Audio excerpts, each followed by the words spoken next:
Hello my friends and welcome back. Thank you very much for being with me again today.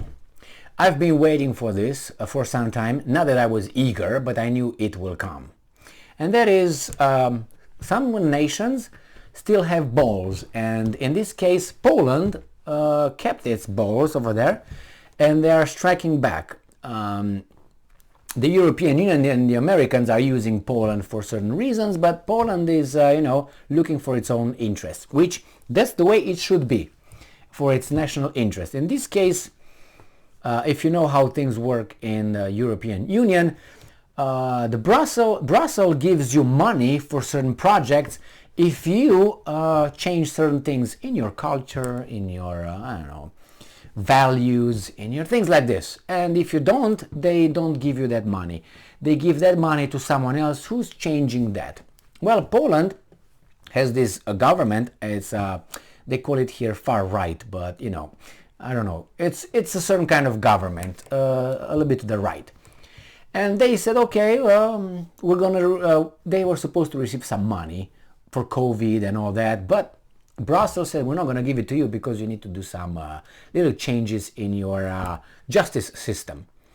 And Poles said, okay, about a few $billions, just so you make sure I know what I'm talking about. And they made some changes.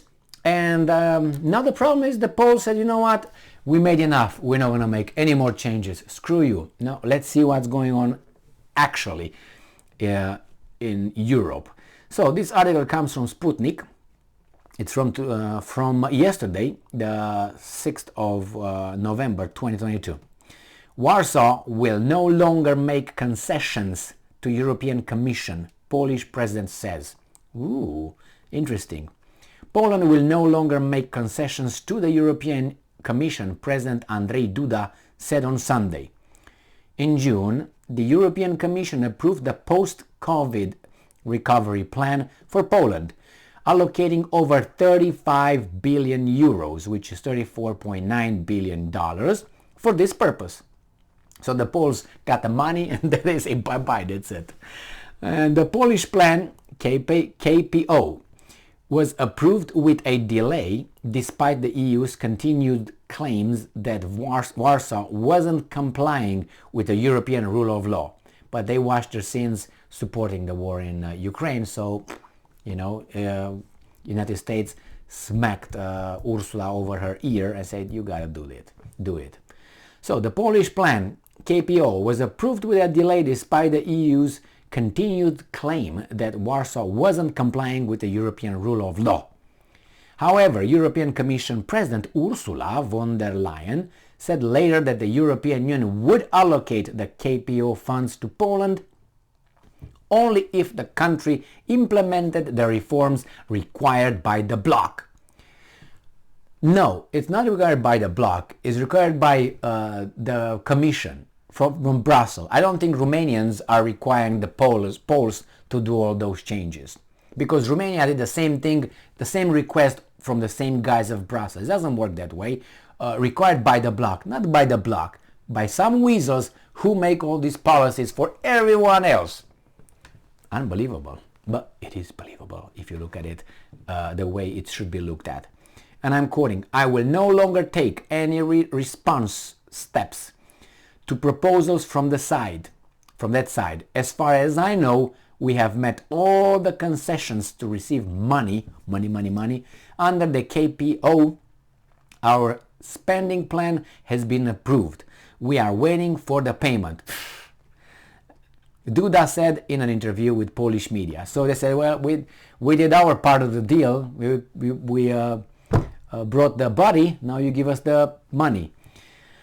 We delivered the body, you give us the money. So Duda said he believed that a group of quote-unquote left liberal politicians in Brussels wanted to achieve a change of power in Poland. Really?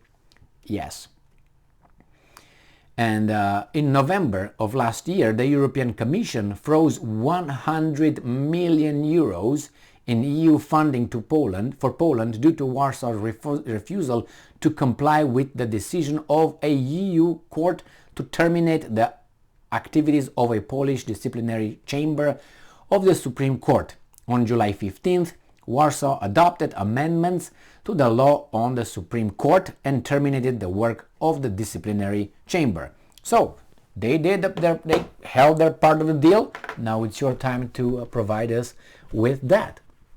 So how do you like to be in this kind of business relationship? Imagine that you have a house, but I can't even give you this analogy, because actually it's clear that these countries who wanted to be part of the European Union, they gave some of their sovereignty to the whole bloc. The problem is these values, these new values that the European Union supposedly somehow pulls out of their asses. Who makes these values? Definitely not the Poles, definitely not the Hungarians. Why not is the other way around? Let's say everybody has to follow, let's say, the Poles' values or the Hungarians' values.